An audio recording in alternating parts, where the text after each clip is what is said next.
and saying that he was the best out there and that he would knock everybody out, and he was laughing at Deontay the Bronze Bomber Wilder getting knocked out. Sorry, I'm just laughing because he got beat up so bad. And he's also letting people see how he is when he's vulnerable.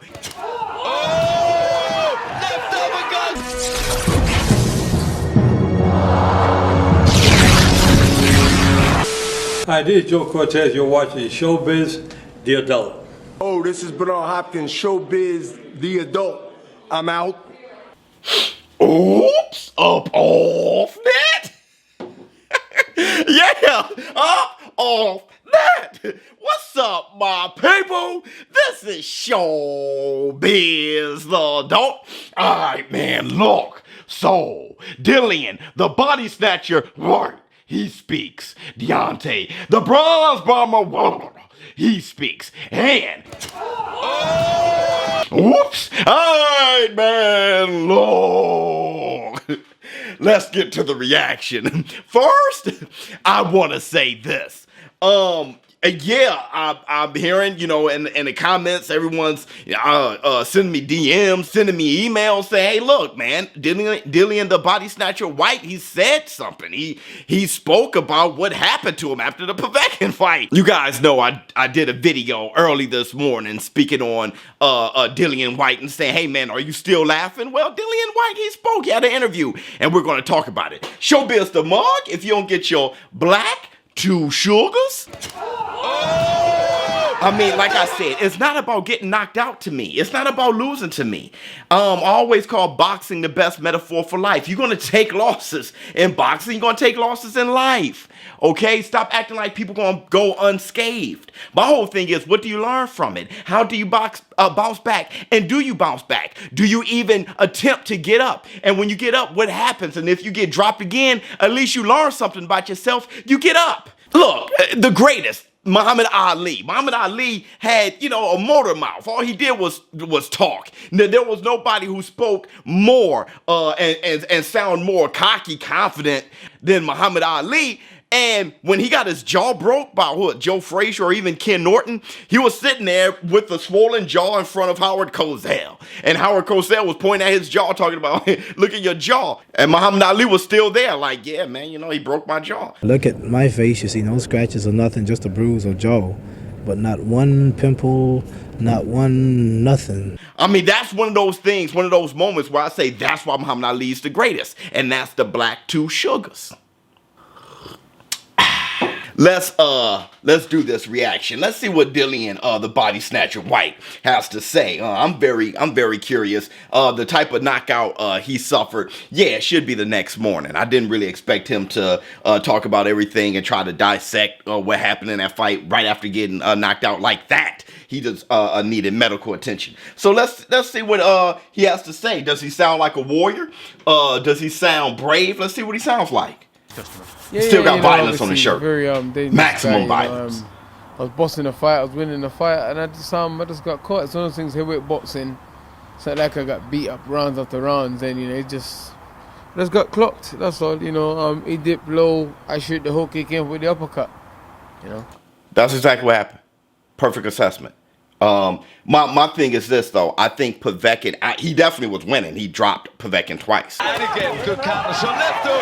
No need to be reckless. Oh, left uppercut. Okay, but I think Povetkin didn't just catch him. Like I said the night of the fight during my live stream commentary, and like I said in my last video, Povetkin was setting that up. He was just doing it out of muscle memory. He was hooking him to the head, then hooking him into the body, hooking him to the head, then hooking him into the body. And I think he had to speed up his game plan because Dilian, the body snatcher Whyte, started hurting him. But those hooks to the body were hurting Dilian Whyte. Okay, they were good building blocks. That's why he tried to protect himself so much before catching that uppercut to the head. It was a setup. He didn't just get caught. It was a setup, okay? It wasn't like just a wild shot. But, I mean, pretty much what he said was right. He was winning a fight, and this is heavyweight boxing, and he got caught.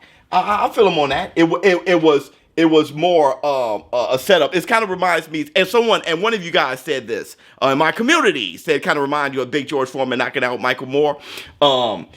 That, you know, Michael Moore, he said, yeah, man, he just caught me with a shot. Well, Big George Foreman was like, I was setting him up with that. I actually heard him right before I knocked him out. The second time, I was kind of putting his head in the right way and place and trying to place that right hand perfectly. So that's what happened here. That's what happened. And that was it. But it's all good. The main thing is we got a rematch. We're going to try and exercise the rematch, try and get it done by the end of the year. Have a couple weeks rest and get straight back in the gym. And it's not like, oh, I need to improve on anything really. You know what I mean? That has to just be a bit more switched on in certain stages and clock onto his pattern a bit better, you know. When he dip low, you know, realize he'll come up with the hook or the uppercut. So it's a simple adjustment to make. Now, think about this. Think about what he just said. He just broke down everything and he's learning from it. And he said there's some stuff that I did well, okay? And there's adjustments that I have to make, all right? And I'm not just going to turn this into a Deontay the Bronze Bomber Wilder type of thing, but I have to use him as reference. Okay, we just saw on Twitter that he said in Russia, an eye for an eye. You guys, saw that on Twitter.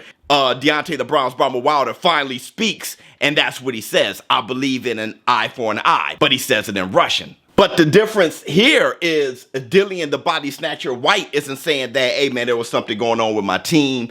He's not allowing people or allowing time to pass where people could come up with these conspiracies or anything like that. He's not allowing people to say, somebody did something with the gloves or somebody did this and that. You can do all those things to muddy the waters and just create that doubt or allow for that doubt.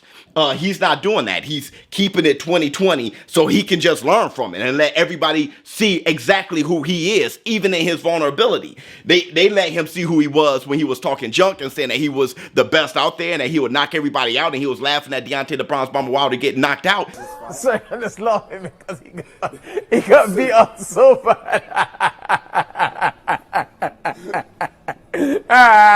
And he's also letting people see how he is when he's vulnerable. And not comparing him to Muhammad Ali, but Muhammad Ali did that exact thing. When he said he's the greatest, he's the best, he's the king of the world, he was saying those things, and when he got his jaw broke, he was still like, well, I'm the king of the world, I'm the greatest. Like, yeah, he caught me. He allowed people in to see him in his vulnerability. I was out of shape that fight, or whatever.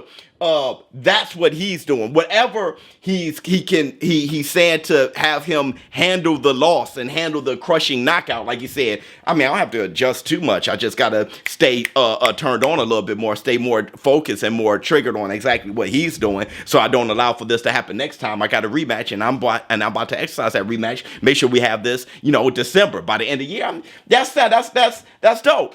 That's dope to me. But it's heavyweight boxing, man, and that's what happens. You've said to us many a time that you're still learning, and this was going to be another learning fight for you. So that's another big lesson in many ways, I guess, is it? Yeah, I'm still one of the top heavyweights around, you know what I mean? It's not like, I'm old or I'm beaten up. I'm still one of the top heavyweights around, and I'm still learning, I'm still learning. I learned a harsh mistake last night, but it's all good, I'm still upbeat, I'm still the same me, I'm still ready to go, and and I can't wait to get back in. God willing, we can get news in the rematch in the next week or so and get the ball rolling. Yeah, there you go. He wants to get the ball rolling. That sounds good to me. I like Dilian the body snatcher Whyte saying that, and that's pretty much my reaction there. But I want to say this. Much love to Dilian Whyte. Let's ring the Tyson bell on that one. Dilian the body snatcher, much love to you for speaking up right after getting just flattened, knocked out, and sounding like a warrior and saying, hey man, it's time to get up, brush my shoulders off, I'm still in shape right now, and let's do an immediate rematch, and let's get back out there. I love that. I think that sounds fantastic. And look, Dilian Whyte, like he said, he's still learning, and he learned something else about himself, okay? When he got knocked out and defeated by Anthony A.J. Joshua, you can write that off and say, hey, look, man, I was a little green then, and on top of that, hey, look, Anthony A.J. Joshua, he's beating everybody else, he was undefeated, okay, I probably should have lost to him then, but to get knocked out by a 40-year-old Povetkin today, we learned a lot about Dilian the body snatcher Whyte, and he learned more about himself. He learn, hey, look, man, if I get knocked out in front of everybody after I'm on this, this big momentum and everything is skyrocketing for me and everything just fall all at once, how do I respond? This is how I respond. ShowBizz, little adult. Thank you guys for asking me to do this reaction. It was fun. It was great, and I learned a lot about Dilian, the body snatcher Whyte. He learned a lot about himself, and our fans learned a lot about him. If not, it confirmed what we already know, that Dilian, the body snatcher Whyte, is a gladiator. He's a warrior, and you're going to have to do way more than just knocking him out with an uppercut to convince him that he's not one of the best heavyweights in the world. I'm out. Huh.